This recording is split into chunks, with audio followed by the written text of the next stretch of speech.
All right, all right. Good morning, good evening, good afternoon, ladies and gentlemen, citizens of YouTube. This is Pastor Dow.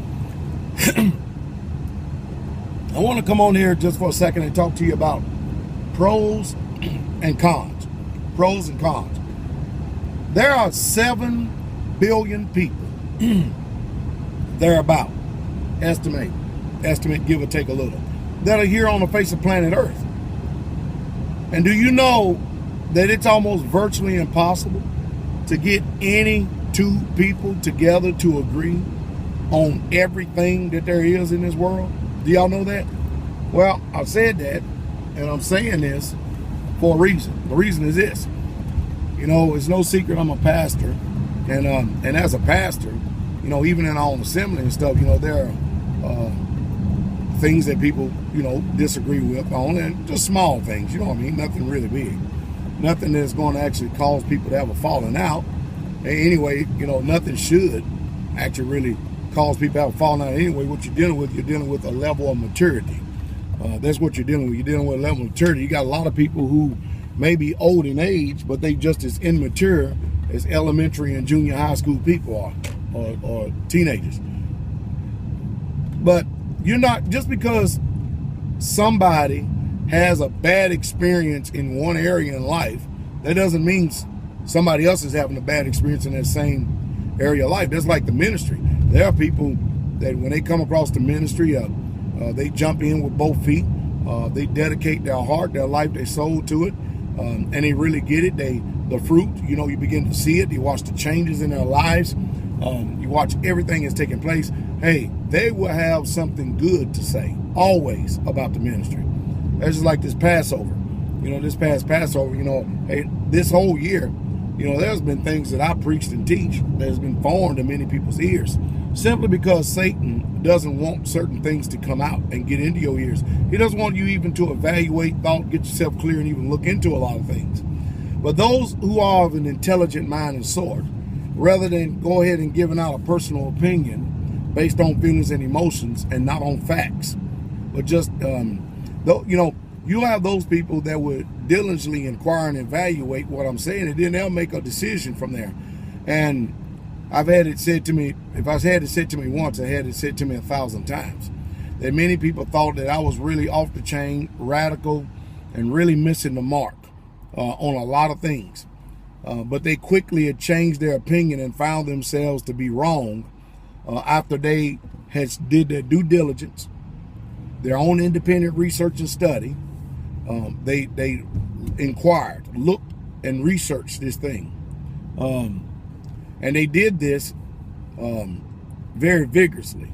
And then they come to find out and say, you know what, hey, my perspectives and viewpoints need to change. And it had to change because once they were faced with truth has always been there. And so they made the necessary changes. But then on the flip side, you got the other people who seem to be of somewhat that they, no matter what, they're not going to make no changes no matter what. They live in this world and they live in this time because they want, and let me use this word, God. They think God simply exists to furnish them and supply to them anything that they want in life, including their own wicked will. And anytime somebody doesn't go to what they have already done placed in themselves as their own form of doctrine or truth, and anytime somebody doesn't believe that, they begin to wrestle the scripture. And when they not only wrestle the scripture, they begin to fight against the people.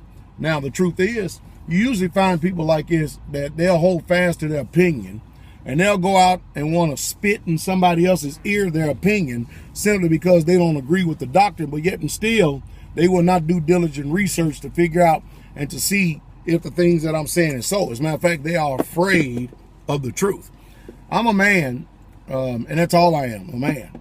But I'm a man that is willing to debate any man on any platform, anytime, anywhere, concerning any doctrine that I preach or teach.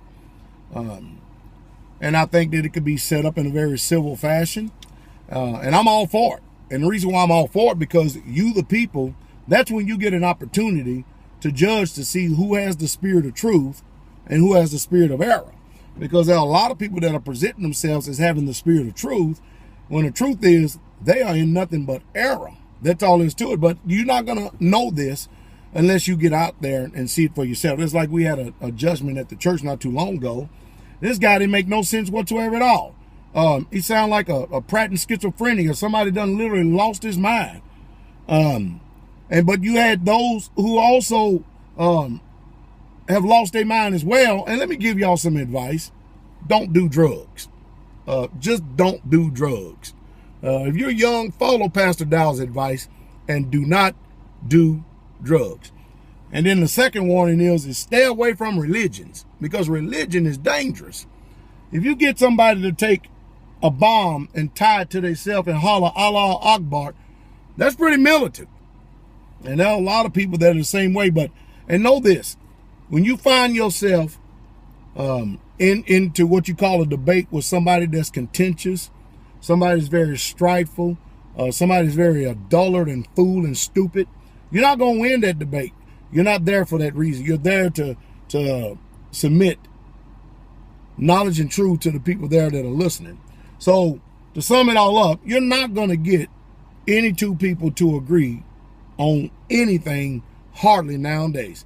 That's the reason why that when you find a place of fellowship or a place of communion, usually when you go there, you should try to figure out and see everything that's going on, and don't take personal prejudices and let them be your personal ideals and condemn everybody else as if they're wrong when you haven't even been in this thing a good, there's people that's never even walked this truth 5 years, and they think that they are rabbis and scholars of the earth, theologians.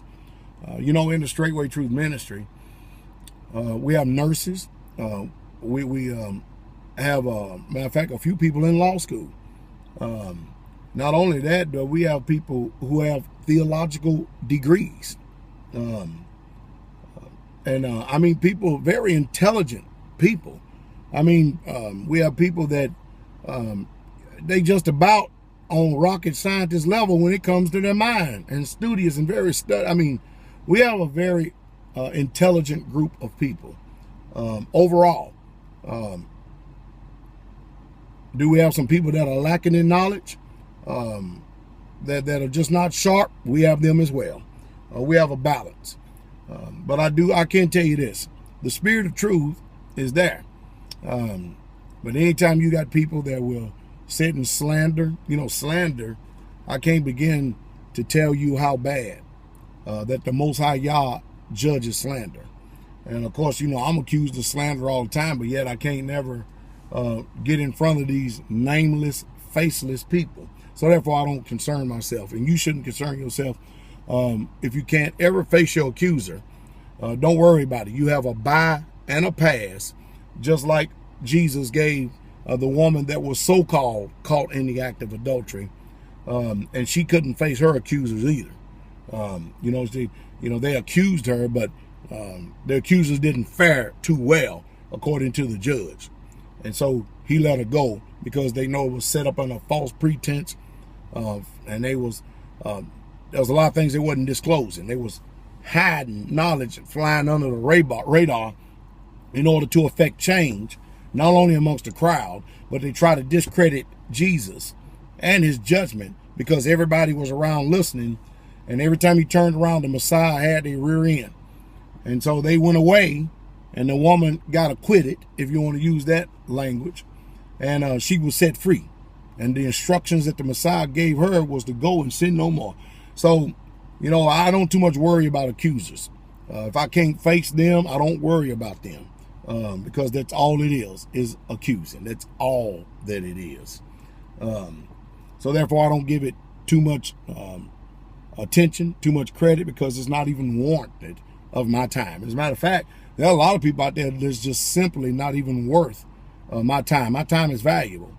And I try to sow it into sheep and not goats, because the Most High said, if you love me, then you feed my sheep, not the goats. Feed the sheep. So, but there are people that actually have chosen, in anything you do in life, people get married and they get divorced. Nobody has nothing good to say.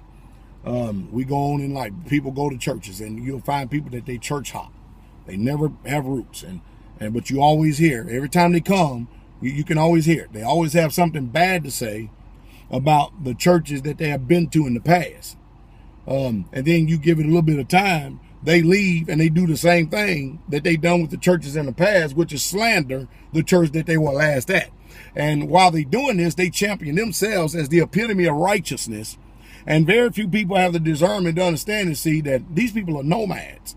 These people are vagabonds. I'm beginning to see that there ain't nothing wrong with the churches that the people went to. Yeah, now sure, do we all have a ways to go in a short time to get there? Yes, we do. But there ain't nothing wrong with the church. There's something wrong with these church-hopping, vagabond, wicked people. That's what it is. And righteousness begins to reflect on people's corruption. And when that happens, and because they can't taint everybody, they begin to feel bad because they dirty. And there's some people that choose to remain clean. And they're going to go on. You know, I'm a pastor. I've never, ever once in the ministry, as long as I've been preaching and teaching, have ever truly cared about people who will not stick their head in that book and study it. I'm talking about if you're an Israelite. And prove all things and hold fast to that which is good.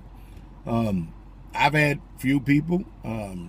I've got people over and over again, like old Rabbi Steve. I don't agree with Pastor Dow on everything. Yeah, he don't agree with everything, but and don't get me wrong, I love my brother, but my brother will not debate me in the open about stuff that he doesn't agree with me on. And the reason why that he doesn't do that is not because he's contentious, because Brother Steve is not contentious in nature.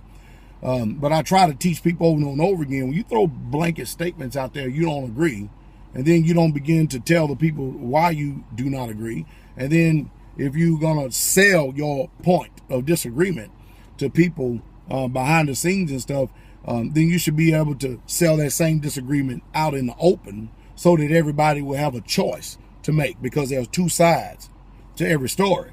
When I say that I don't agree with somebody, I'll tell you why I don't agree with them, and I'll be more than happy to debate the cause so that everybody can hear, and then you get to make the determination of who's right and who's wrong. And that's the way that it ought to be done in order to clear the air. So I know that many of you process thought differently, and you may think that I'm attacking my brother. No, I'm not. I love my brother, and I'm not attacking. I'm just using a point. I'm making a point here. So just because you don't agree with something does not mean that you're right because you disagree. So I hope that everybody got some type of understanding, because, you know, it's my job to feed people with knowledge and understanding. I have to help you out on practical everyday life, because we keep forgetting the law. The law says you can't bring an accusation before anybody but before 2 or 3 witnesses. Not 2 or 3 hearsayers, not 2 or 3 slanderers, not one person telling their side, and then you don't know the other side. Now, hey, today they're accusing people, and when people accuse me, and then they come to me and they expect for me to answer an accusation, I look at them with like one of them go to hell looks. Because I'd be damned if I'm going to be sitting up here being questioned of you who have no honor and integrity in your life whatsoever at all. And when you look at your life and it's a shambles and stuff, and all you really truly want to do is just cause death, hell, and destruction, I'm full of discernment when it comes to that. And I know how not to give place to the devil. Now, if the devil want to come on out in the open, come on out in the open. Now, I'm all for that. And then you really get to see how stupid people are and how they begin to act. But hey, we live in a world where there's chemtrails in the air.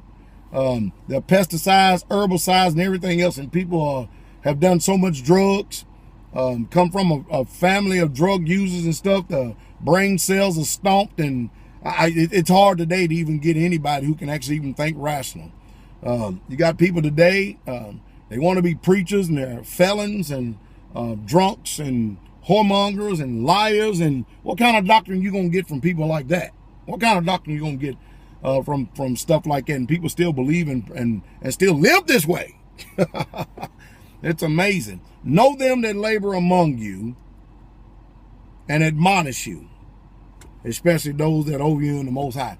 And of course, last but not least, the cancer of living in a matriarchal society.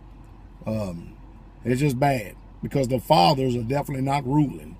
You know, the spirit of Elijah is that he would turn the hearts of the children back to the Father and the Father to the children.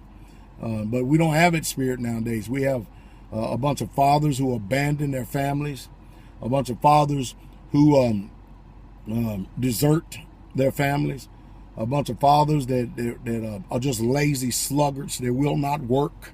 And of course, the scripture says if a man don't work, he shouldn't eat. Now, we're going to defy that in this country because we have a welfare system. But it's just a sad, sad thing. We don't have many leaders today. We have men or man in gender, and that's about it. But we don't have men in nature to where there are too many of them that are willing to get out there and get their hands dirty and take care of the responsibilities. So if you can judge fruit the right way, by their fruit you shall know them.